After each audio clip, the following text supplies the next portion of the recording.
Welcome to Easy Chemistry by Aisha Anjum. अस्सलाम वालेकुम dear students, आज हम लोगों ने स्टिशियोमेट्री का क्वेश्चन नंबर 1 यानी कि एमसीक्यूज क्वेश्चन करना है। क्वेश्चन है हमारे पास, select the most suitable answer in the following MCQs. First है हमारे पास, how many molecules are in 1 mole of water. 1 mole of water में कितने मॉलिक्यूल्स होते हैं। हमें पता है कि 1 मोल किसी भी सब्सटेंस की क्वांटिटी हो तो उसमें नंबर ऑफ पार्टिकल्स यानी कि molecules in this case will be 6.023 into 10⁻23। तो यहाँ पर हमारे पास पहला ऑप्शन है 6.023 10⁻19, ये इनकरेक्ट है। बी ऑप्शन हमारे पास 6.023 इंटू 10⁻23, ठीक है, यही करेक्ट इसका आंसर है। अगला हमारे पास 1.084 इंटू 10⁻18 है, ये भी नहीं है। नन ऑफ दिस, ये भी नहीं है। पार्ट नंबर 2 है हमारे पास, if flask contain 500 centimetre cube of sulphur dioxide at standard temperature pressure. एक फ्लास्क में 500 सेंटीमीटर क्यूब सल्फर डाइऑक्साइड मौजूद है। द फ्लास्क कंटेन्स, फ्लास्क में कितने ग्राम सल्फर डाइऑक्साइड मौजूद है, यानी कि वॉल्यूम का और मास का रिलेशनशिप है। तो हमें पता है कि 1 मोलर मास, ठीक है, 1 मोलर मास, जो कि अब in this case sulphur dioxide का 1 मोलर मास जो है वो कितना है, 64 निकलता है, ठीक है। 64 ग्राम सल्फर डाइऑक्साइड कितना वॉल्यूम ऑक्युपाई करता है, 22.414 डेसीमीटर क्यूब वॉल्यूम ऑक्युपाई करता है। 64 ग्राम उसका मोलर मास है। देखें स्टूडेंट, ये ऐसे निकला हुआ है, सल्फर का होता है 32 और ऑक्सीजन 16 मल्टीप्लाई बाय 2, तो हमारे पास 64 निकल रहा है ग्राम सल्फर डाइऑक्साइड का।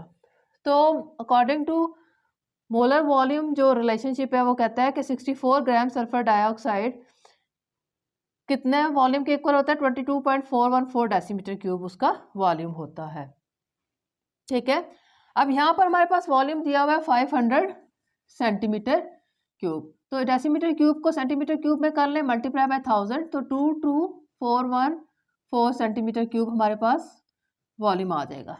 तो क्वेश्चन के मुताबिक हम कहते हैं कि 22414 सेंटीमीटर क्यूब ने कितना सल्फर डाइऑक्साइड रखा हुआ है, 1 मोल यानी कि 64 ग्राम। तो 500 सेंटीमीटर क्यूब कितना रखेगा, 64 डिवाइडेड बाय 22414 मल्टीप्लाई बाय 500, तो हमारे पास आंसर आएगा 1.427। ये इसका आंसर निकलेगा। आप कैलकुलेटर्स पे इसको कैलकुलेट कर सकते हैं। हमारे पास a necklace has 6 gram of diamond in it. एक नेकलेस में 6 ग्राम का मास का डायमंड है। याद रखें, डायमंड कार्बन होता है, pure carbon. What are the number of atoms in it, मतलब कि वो पूछना ये चाह रहे हैं कि 6 ग्राम जो डायमंड है उसमें कितने एटम्स मौजूद होते हैं। तो डायमंड कार्बन है, मतलब कितने कार्बन एटम्स मौजूद हैं 6 ग्राम में, ठीक है। तो बड़ा आसान सा हमारे पास है ये। हमें पता है कि कार्बन का एटॉमिक मास कितना है, 12 ग्राम। कि 12 ग्राम जो कार्बन है, ठीक, उसमें कितने एटम्स होते हैं, 6.023 इंटू 10⁻23 एवोगाड्रोस नंबर होते हैं। तो 6 ग्राम में कार्बन में कितने होंगे, क्या करेंगे हम लोग, 6.023 इंटू 10⁻23 ओवर 12 मल्टीप्लाई बाय 6, तो हमारे पास क्या आंसर आ जाएगा। हमारे पास जो आंसर निकलेगा आप कैलकुलेट करके देख लें, 3.01 इंटू 10⁻23 ये निकलेगा, ठीक है।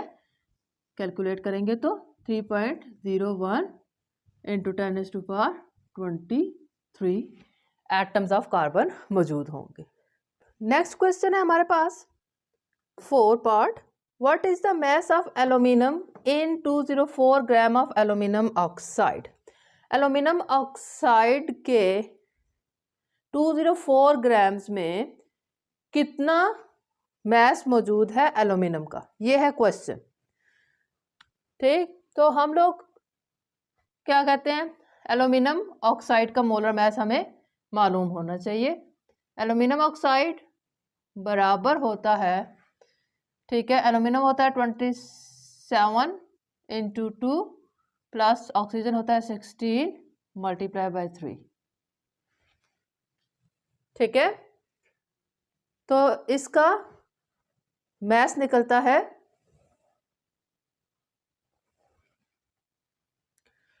तो इसका मास निकलता है 102 ग्राम पर मोल।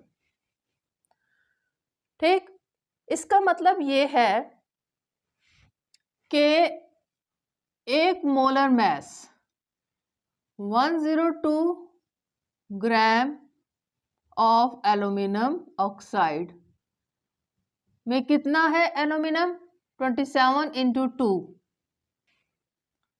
54 ग्राम। ठीक है,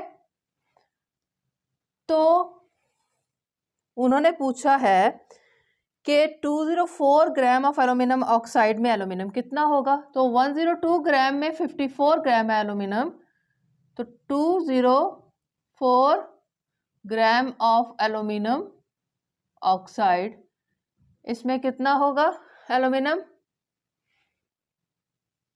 54 ओवर 102 मल्टीप्लाई बाय 204।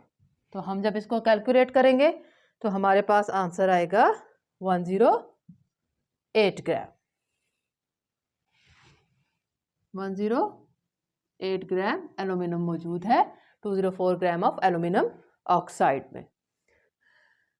नेक्स्ट हमारे पास 5 है, the reactant which is consumed earlier. वो रिएक्टेंट जो पहले कंज्यूम हो जाता है and gives least quantity of product is called. वो रिएक्टेंट जो केमिकल रिएक्शन के दौरान पहले खर्च हो जाता है, पहले इस्तेमाल हो जाता है और कम अमाउंट में प्रोडक्ट देता है, उसको हम कौन सा रिएक्टेंट बोलते हैं, reactant in excess no, stoichiometry no, limiting reactant उसको क्या बोला जाता है, लिमिटिंग रिएक्टेंट बोला जाता है। ठीक है, तो इसका करेक्ट ऑप्शन होगा सी।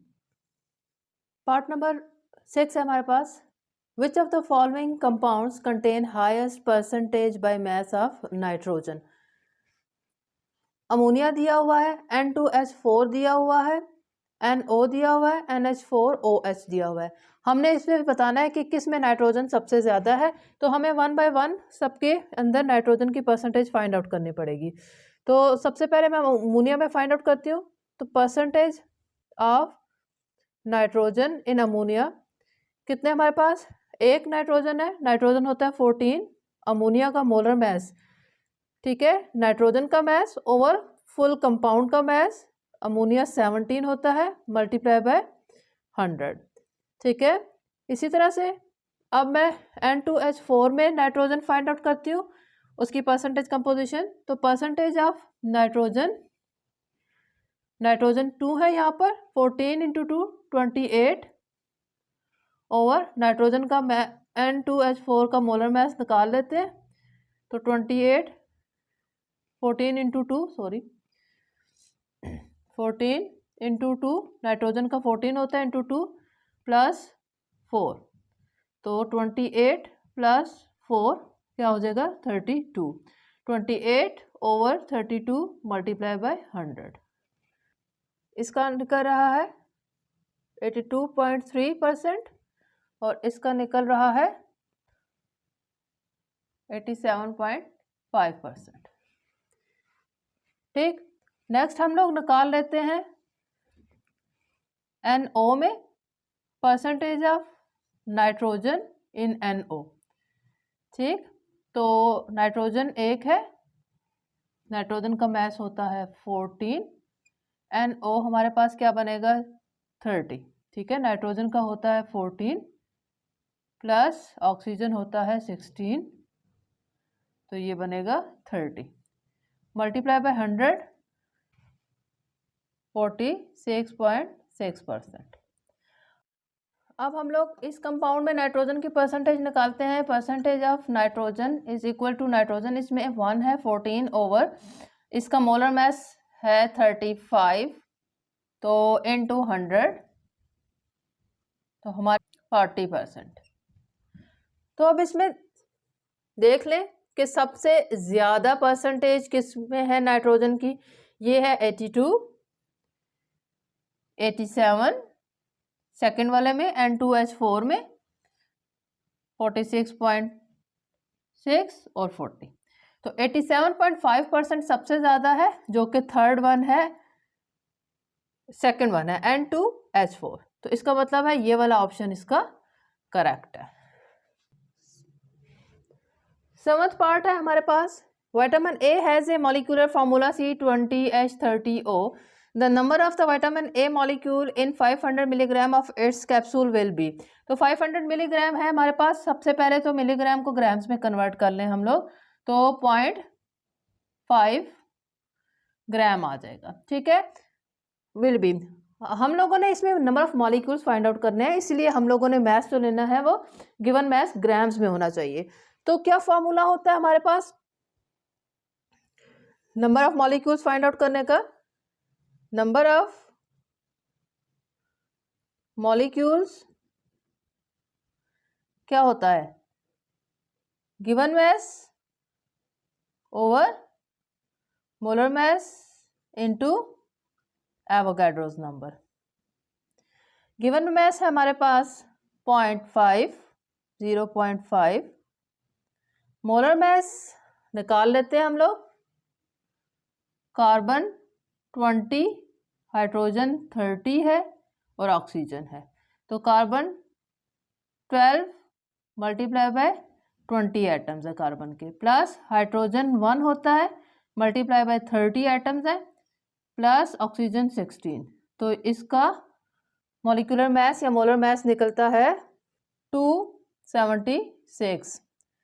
तो 0.5 ओवर इसका मोलर मास है 276 मल्टीप्लाई बाय एवोगाड्रोस नंबर होता है 6.023 इंटू 10⁻23।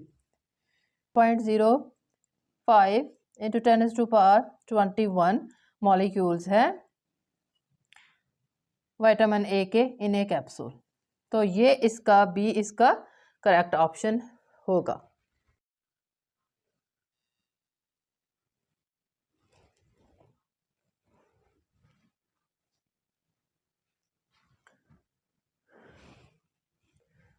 पार्ट नंबर 8 है हमारे पास। When 1 mole of each of the following is completely burns in oxygen which will give the largest mass of carbon dioxide. Carbon monoxide, diamond, ethane और methane, इनको अगर हम लोग कम्प्लीटली बर्न करें तो इनमें से कौन सा ज़्यादा मिकदार में, ज़्यादा मास में कार्बन डाइऑक्साइड प्रोड्यूस करेगा? इसको देखने के लिए हम लोग बाकायदा इसके केमिकल इक्वेशंस को लिख लेते हैं। सबसे पहले कार्बन मोनोऑक्साइड की लिख लेते हैं। कार्बन मोनोऑक्साइड प्लस ऑक्सीजन, तो क्या बनेगा? Carbon dioxide. कार्बन डाइऑक्साइड बनेगा। ठीक है, नेक्स्ट हमारे पास क्या है? डायमंड। डायमंड होता है कार्बन, जब ऑक्सीजन के साथ रिएक्शन करेगा तो कार्बन डाइऑक्साइड बनेगा। ईथेन हाइड्रोकार्बन है, अल्केन फैमिली का, C2H6 इसका फॉर्मूला होता है। इसकी जब हम लोग ऑक्सीडेशन करवाते हैं, बर्निंग करवाते हैं, कंबशन करवाते हैं, तो कार्बन डाइऑक्साइड और वाटर प्रोड्यूस होता है, साथ में एनर्जी बनती है। मीथेन, मीथेन भी इसी फैमिली का मेंबर है, CH4। इसकी जब ऑक्सीडेशन या बर्निंग करवाई जाती है तो कार्बन डाइऑक्साइड और पानी ही प्रोड्यूस होता है। इक्वेशंस को बैलेंस करेंगे, फिर हमें पता चलेगा कि कौन सा ज़्यादा मिकदार में कार्बन डाइऑक्साइड प्रोड्यूस कर रहा है। CO है और O2 है, तो यहाँ पर हमारे पास ऑक्सीजन को हाफ कर लेते हैं, तो इक्वेशन क्या होगी? बैलेंस होगी हमारे पास। ठीक है, एक कार्बन है और दो यहाँ पर क्या है? ऑक्सीजन है। एक कार्बन है, दो ऑक्सीजन है। यहाँ पर हमारे पास कार्बन है एक, यहाँ पर एक कार्बन है, ऑक्सीजन दो है, ऑक्सीजन दो है, ये ऑलरेडी बैलेंस है। ये देखिए हमारे पास ये है अल्केन फैमिली का, ईथेन। हाइड्रोकार्बन फैमिलीज की कंबशन की इक्वेशन को बैलेंस करने का एक ट्रिक होता है हमारे पास, वो मैं आपको बता देती हूँ, उसके बारे में मुकम्मल एक वीडियो भी जो है वो अवेलेबल है, ठीक है। तो कैसे बैलेंस करते हैं? जो हमारे पास हाइड्रोकार्बन होते हैं, जैसा कि ये C2H6 है, इसमें कार्बन का जितना नंबर होता है कार्बन डाइऑक्साइड उसी नंबर में प्रोड्यूस होते हैं। 2 कार्बन है तो 2 कार्बन डाइऑक्साइड प्रोड्यूस होंगे। 6 हाइड्रोजन है तो ये 2 हाइड्रोजन है तो 3 2 ज़ा 6 कर दिया इसको, ठीक है। अब हम लोग ऑक्सीजन को बैलेंस करते हैं। ऑक्सीजन यहाँ पर 2 2 ज़ा 4 है, 5 6 7 है, 7 है तो यहाँ पर हम लोग लिख देंगे 7, ठीक है। तो अब हम लोगों ने क्या करना है, 7 यहाँ पर हमारे पास 7 2 ज़ा 14 हो गए। हम इसको 7 डिवाइडेड बाय 2 करते हैं, ठीक है, ताकि ये वाला 2 जो है इस 2 से क्या हो जाए, कैंसिल हो जाए। तो 7/2 किया। अब इस 2 को ख़त्म करने के लिए हम लोग क्या करते हैं, 2 से मल्टीप्लाई कर देते हैं, ठीक है। जब इसको 2 से मल्टीप्लाई किया तो मेरे पास क्या बनेगा, अब ये 2 जो है इससे वाटर से, कार्बन डाइऑक्साइड से और इथेन से मल्टीप्लाई होगा। इससे मल्टीप्लाई नहीं करना क्योंकि ये वाला 2 और ये वाला 2 कट चुका है, इसलिए ऑक्सीजन के जो 7 है उससे ये मल्टीप्लाई नहीं होगा। क्या बन जाएगी हमारे पास बैलेंस इक्वेशन, 2 जब इससे मल्टीप्लाई हुआ तो ये यहाँ पर 2 आ गया, 2 जब इससे मल्टीप्लाई हुआ तो ये 4 हो गया, 2 जब 3 से मल्टीप्लाई हुआ तो ये 6 हो गया, ठीक है। ये इक्वेशन देखें अब बैलेंस हो चुकी है। एक दफ़ा हम इसको काउंटर चेक कर लेते हैं। कार्बन देखें 2 2 ज़ा 4, 4 कार्बन है, 6 2 ज़ा 12, 6 2 ज़ा 12 हाइड्रोजन है। यह देखें हमारे पास कितने हैं, 7 2 ज़ा 14, ये कट चुका है, इसको इरेज कर देते हैं। 14 ये है ऑक्सीजन, तो 4 2 ज़ा 8 प्लस 6 14। तो अब दोनों साइड पे क्या है हमारे पास बैलेंस हो चुका है, ठीक है। अच्छा, अब मीथेन, मीथेन भी हाइड्रोकार्बन है, इसके भी बैलेंसिंग का तरीका वही होगा। एक कार्बन है यहाँ पर तो एक कार्बन डाइऑक्साइड बनेगा, 4 हाइड्रोजन है तो यहाँ पर 2 2 ज़ा 4 हाइड्रोजन कर दिया। ऑक्सीजन को बैलेंस करें, 2 ऑक्सीजन ये है, 2 ऑक्सीजन ये है, 4 ऑक्सीजन है तो ये 2 2 ज़ा 4, ये बैलेंस होगी इस तरह से। अब इसमें देख लें कि सबसे ज़्यादा कार्बन डाइऑक्साइड कौन सा बना रहा है, तो ये इथेन C2H6, ये वाला C2H6 इथेन, ये सबसे ज़्यादा कार्बन डाइऑक्साइड प्रोड्यूस कर रहा है, लिहाजा करेक्ट ऑप्शन यही है। पार्ट नंबर 9 है 1 mole of ethanol and 1 mole of ethane have an equal. 1 mole he ethanol है और 1 मोल ही इथेन है। हमें पता है कि 1 मोल क्वांटिटी में इक्वल नंबर ऑफ क्या क्या मौजूद होते हैं, इक्वल नंबर ऑफ उसमें मॉलिक्यूल्स मौजूद होते हैं, ठीक है ना। तो हम लोग ऑप्शंस देख लेते हैं। ए है हमारे पास मैस, नहीं मैस इक्वल नहीं होते, 1 मोल में मैस मुख्तलिफ होते हैं। बी है हमारे पास number of atoms, number of atoms ये इथेनॉल और इथेन एटम नहीं है, लिहाजा नंबर ऑफ एटम्स इसके इक्वल नहीं हो सकते, ठीक है। इथेनॉल एंड इथेन क्या है, मॉलिक्यूल्स है। तीसरा ऑप्शन है नंबर ऑफ इलेक्ट्रॉन, तो नंबर ऑफ इलेक्ट्रॉन इक्वल नहीं हो सकते क्योंकि नंबर ऑफ एटम्स जब इक्वल नहीं है, इथेनॉल में हमारे पास नंबर ऑफ एटम्स कुछ और है और इथेन में कुछ और, तो number of electrons of course मुख्तलिफ होंगे। डी हमारे पास ऑप्शन करेक्ट है कि नंबर ऑफ मॉलिक्यूल्स इक्वल होंगे क्योंकि 1 मोल ऑफ ए सब्सटेंस में नंबर ऑफ मॉलिक्यूल्स क्या होते हैं, इक्वल होते हैं अगर दोनों सब्सटेंसेस क्या हैं, मॉलिक्यूलर नेचर के हैं, ठीक है ना। तो इथेनॉल और इथेन दोनों मॉलिक्यूलर सब्सटेंसेस हैं, इसलिए इनके नंबर ऑफ मॉलिक्यूल्स इक्वल होंगे, तो डी ऑप्शन इसका करेक्ट है। नेक्स्ट हमारे पास 10 पार्ट है methane reacts with steam, steam का मतलब होता है water, to form hydrogen and carbon monoxide as shown below, ठीक है। मीथेन का रिएक्शन जब हम लोग वाटर से करवाते हैं तो कार्बन मोनोऑक्साइड और हाइड्रोजन बनता है। What volume of hydrogen can be obtained from 100 centimeter cube of methane on STP? Simple question जो है किस तरह से सॉल्व होगा, ये हमारे पास रेशो के ज़रिए सॉल्व होगा। रेशो हमें बता रही है कि 1 मोल जो मीथेन है वो 3 मोल हाइड्रोजन पैदा कर रही है, ठीक है ना। तो अगर हम मोल के लिहाज से देखें तो एक मोल जो है वो 3 मोल पैदा कर रही है, प्रोड्यूस कर रही है। तो 100 सेंटीमीटर क्यूब मीथेन जो होगी वो कितनी प्रोड्यूस करेगी? यहाँ पर मोल का रेशो 1:3 है, तो वॉल्यूम का रेशो 100:300 हो जाएगा ना, ठीक है। तो इसमें ए वाला जो ऑप्शन होगा वो करेक्ट होगा, ठीक है ना। ये इसी तरीके से सिंपल रेशो के जरिए, कॉमन सेंस के जरिए ये वाला सॉल्व होगा।